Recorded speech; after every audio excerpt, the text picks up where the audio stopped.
What's going on, world? It's your boy Steve Dab 317 back with another reaction video. And moments ago, I dropped the video when I was just trying to get an idea of what the Mandela effect is referencing, what it's all about. And now I'm going to actually watch or listen to, watch, see, whatever, some examples of it. So I found another YouTube channel. Let's just jump right into it. If you haven't already done so, do me a favor. Hit that subscribe button, hit that bell notification, because I'm trying to bring you new reaction videos each and every day. The majority, at least so far, about music, some about movies, and now I'm kind of getting into some other educational things. So, with no further ado, let's get it cracking. What is real? Welcome to Watch Mojo, and today we're counting down our picks for the top 20 craziest examples of the Mandela effect. For this list, we're looking into the strangest instances of collective false memories, otherwise known as the Mandela effect. And no, this list isn't one itself. We did do a version of this already. We're just adding more entries. It's time to bring... Alright, so I haven't watched the first version, but here's what I'm going to ask you before we jump right into it. Be honest with your comment. Like, put it down in the comments. If some of these got you, let me know. If they didn't, point it out as well. Here we go. George! Number 20. It's a beautiful day in the neighborhood. Okay. Your childhood might not look the same after this. As we all know good and well, Mr. Rogers' Neighborhood always began with its titular host singing its theme song. It's a beautiful day in this neighborhood, a beautiful day for a neighbor. This much is true, but that well-known opening line, "It's a beautiful day in the neighborhood," not so much. Although it doesn't scan quite as well, it's actually a... Hold on. It's a beautiful day in the neighborhood.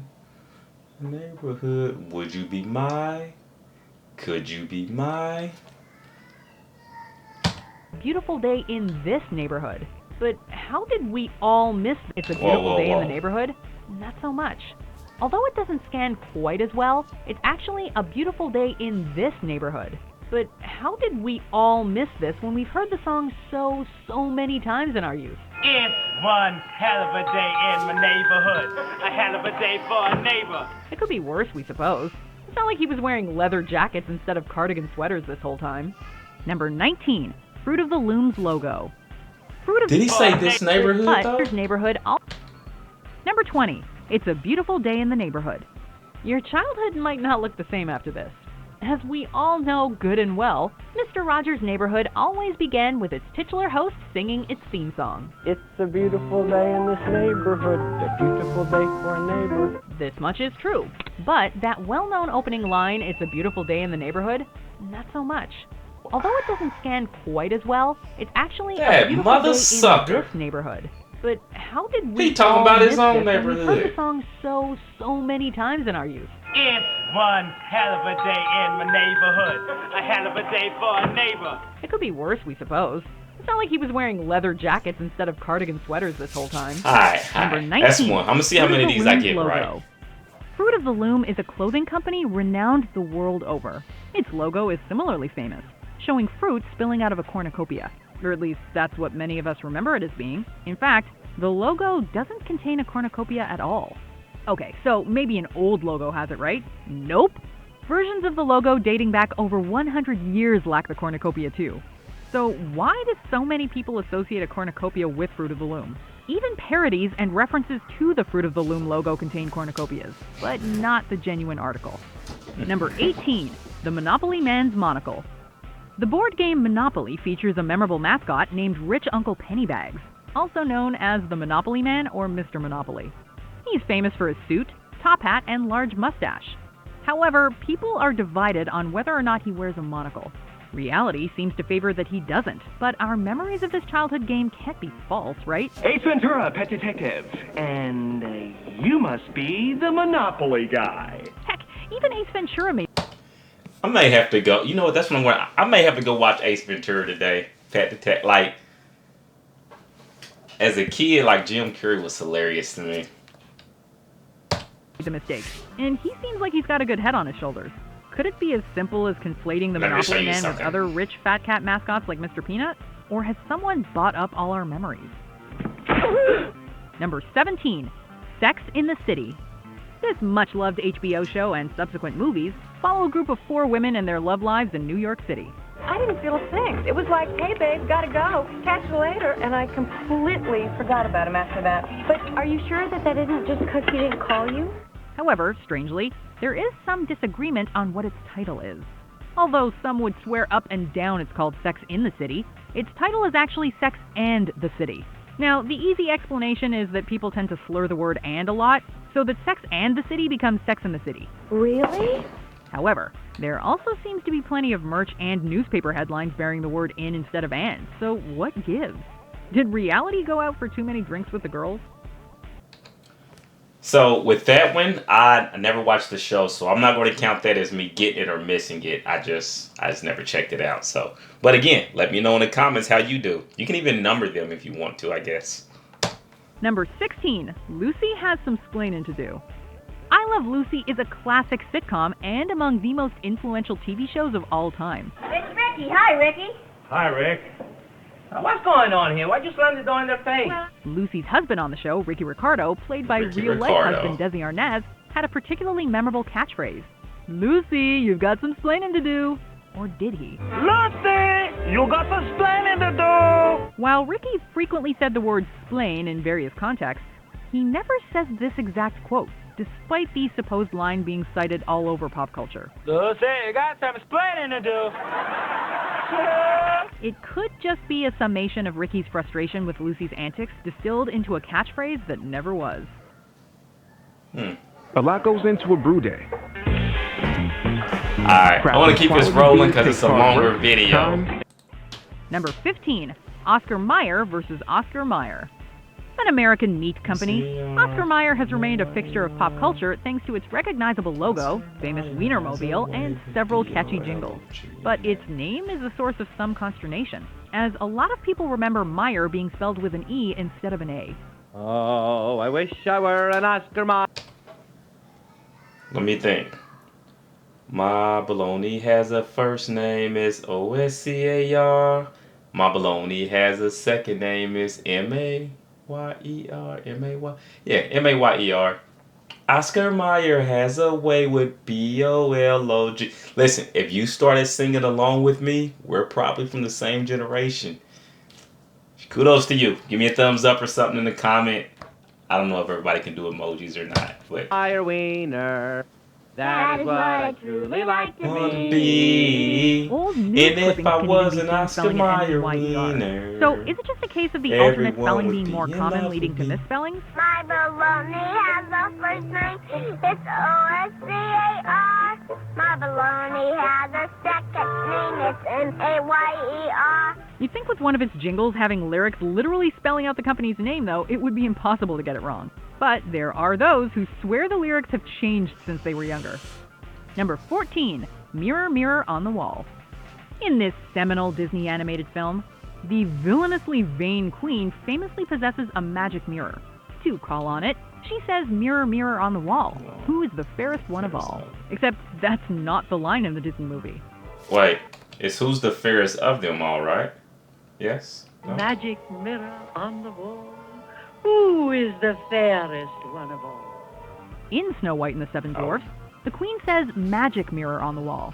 This is a strange case because the original fairy tale has her say "mirror, mirror." It's just the Disney version that's different. Mirror, mirror on the wall, is this not the most perfect kingdom of them all?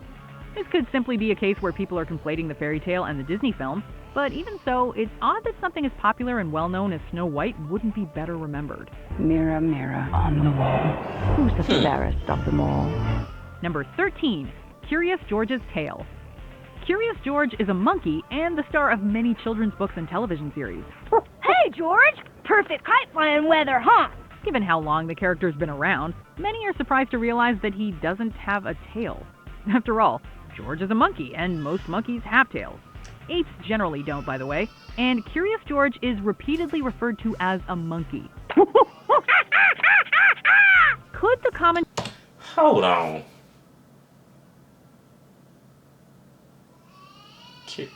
Curious George doesn't have a tail.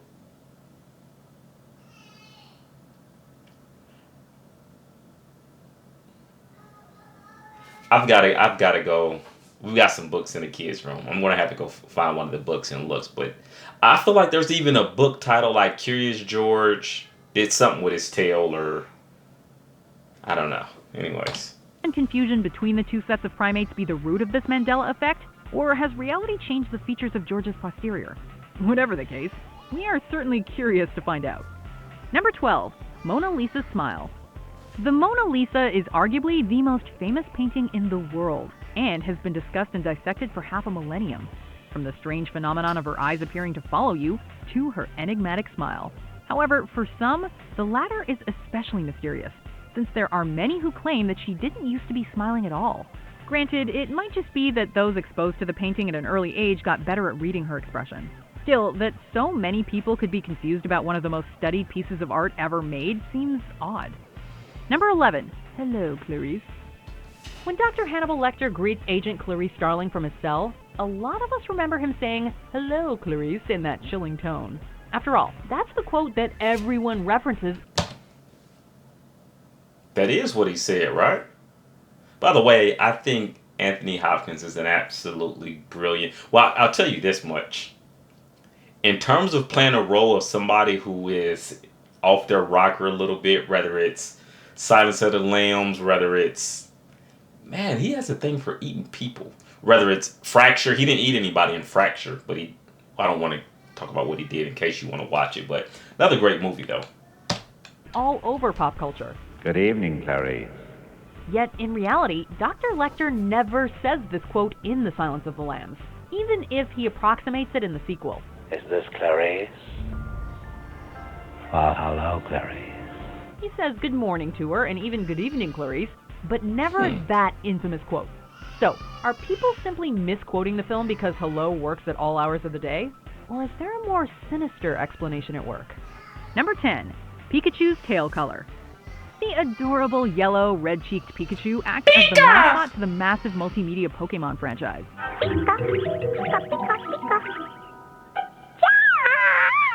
With its image plastered on practically everything Pokemon, you'd think that its features would be burned into the brains of generations of adults and kids alike. But there are those who are convinced that Pikachu's tail, like its ears, used to have black on the end. Because of this misconception, there are plenty of images available that feature Pikachu with a black tail, so that could be to blame.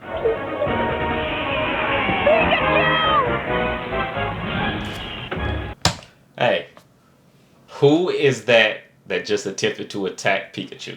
Who is that? Let me know in the comments. No. I hit the wrong button. I gotta restart the video, but that's alright. Here we go. Not the whole video, just the screen record. Alright. So like I said, I'll go back a few seconds. Who are convinced that Pikachu's tail... Yes, let me know who that is attacking Pikachu.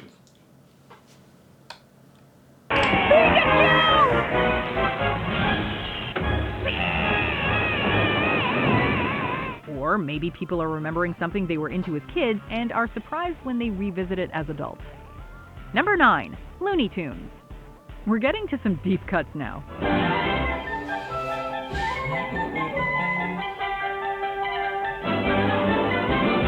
Looney Tunes is a franchise of Warner Brothers cartoons dating back to the early days of animation. Its characters are iconic to the medium and are practically as well known as those by rivals like Disney. What's up, Doc?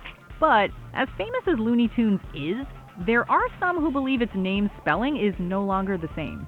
Some people remember its name as being Toons, T-O-O-N-S, as in cartoons, while the current spelling appears to be Tunes, T-U-N-E-S, as in a synonym for music. Oh, you treacherous trickster. The fact that its sister series is called Merry Melodies lends some weight to the musical spelling, and the fact that the words are homophones does mean confusion would be easy. Still, stranger things, right?